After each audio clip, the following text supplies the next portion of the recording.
The Home Office last week released a statement on its plans to bring in a new EU law on animal experiments.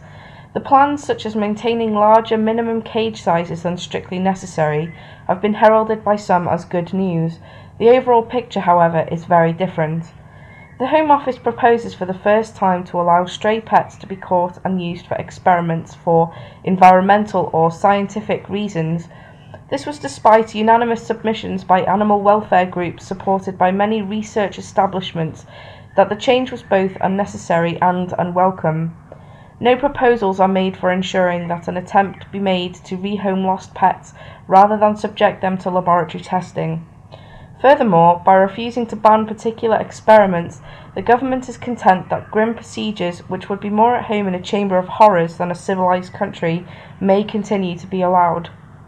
For example, the new EU law specifically contemplates that animals in laboratories can be given electric shocks they cannot escape from to induce learned helplessness.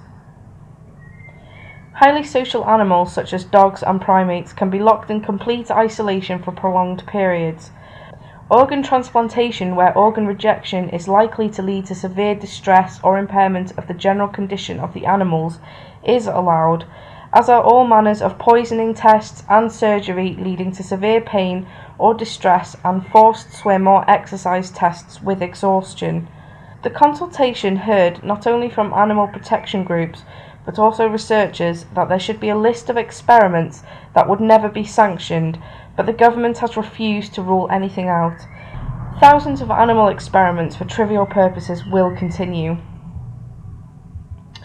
To top it all off, a review of secrecy in animal research began in 2004 has been further extended, leaving animal experiments hidden from public scrutiny, despite the government's admission that current law is insufficient in terms of EU transparency.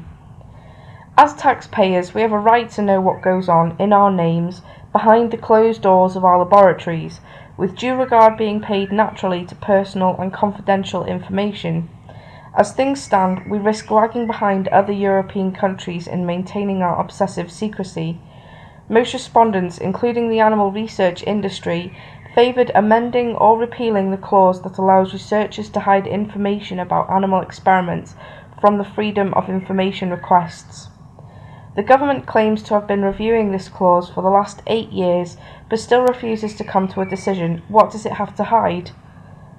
The European public has made it overwhelmingly clear in a YouGov poll in 2009 that it wants to see far greater openness and bans on all experiments causing severe suffering and any suffering for primates, dogs and cats. Even those respondents who will tolerate some animal testing want experiments which are not for serious medical conditions banned.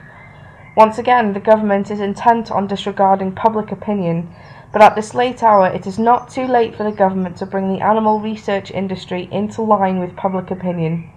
If you think it is wrong to electrocute and poison animals, which could now include lost pets, then please write to your MP.